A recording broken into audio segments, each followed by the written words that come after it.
Destiny Rise of Iron game review. This video is gonna be about the whole game in itself of good old Destiny.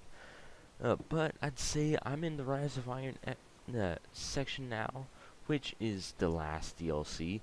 So yeah, I'll tell you all the stuff that I know of Destiny, and then what I've heard about year 1. Anyway, Destiny, I came in at year 2. It was a fun little time.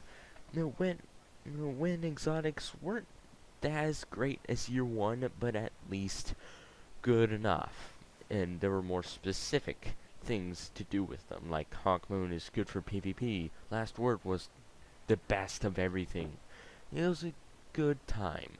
But we dial back to year 1. That's when that's the year of G-Horn. That's the year when Yellowhorn was sat on his throne, and everybody liked it. Everybody liked him. And then also Fatebringer on the side, and also Thorn being the bane of the Crucible.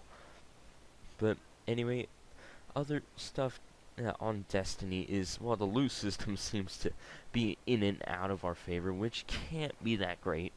And also, I kind of like how the game brings you a challenge when you want to get this cool, awesome weapon. Like Yellowhorn, they have these 2 missions where they throw an absolute ton of ads at you. And also, talking about Destiny and PvE in itself, all other like games that do PvE or only PvE are basically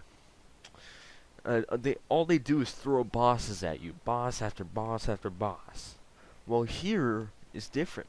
They throw one boss, or 2 or 3, or maybe even one boss, tons of ads, and then another boss. It just depends on the activity, and then, or like they throw an absolute ton of ads or small enemies at you. It's like it acts more like a zombie horde instead of a regular old boss fight, which is pretty interesting. Makes a little bit more variety on the weapons. And talking about the weapons, the weapons you get in PvE in the campaign-ish mode, open world, whatever, can be transferred into the multiplayer PvP, which is awesome. And also the campaign is also PvE style, like quest mostly. So you can bring in your friends, have random people from the patrol come to you, probably even get a fire team from the Bungie.net website. Anyway, now onto a few bad sides. The lag. It's the most obvious thing. Like you saw in the beginning of the video, I shot a shank and it didn't really wanna die. And then wait for it, and it exploded. And anyway, then comes in at the fire team stuff. Yeah, there's some activities actually sometimes have to have a fire team, like raids, like the newest raid, the Wrath of the Machine. People are already doing solos and all that, but it's gonna be hard for somebody that just got into Destiny.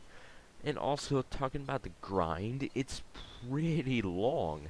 Like, I'm still not even at the 400 light level yet.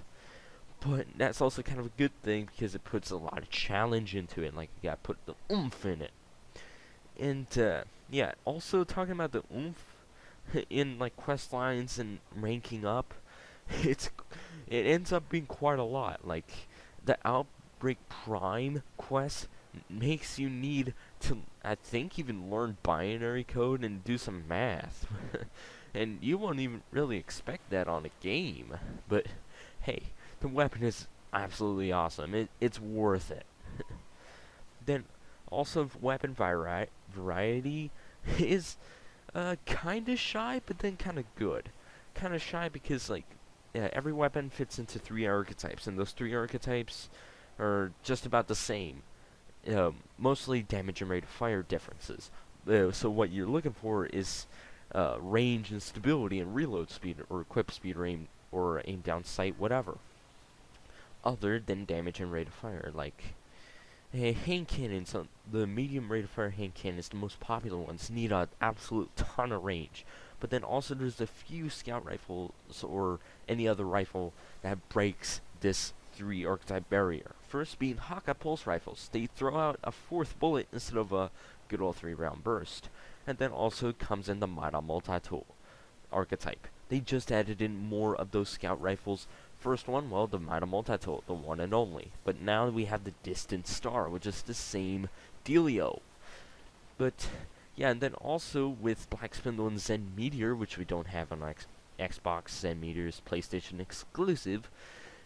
And Black Spindle's hard to get, but those are the high impact snipers. But now we have multiple of those, so variety has expanded, which is very good. But anyway, smack that like button, hit the sub, drop a comment. Now see you guys later for another video on my channel. I'm out of here.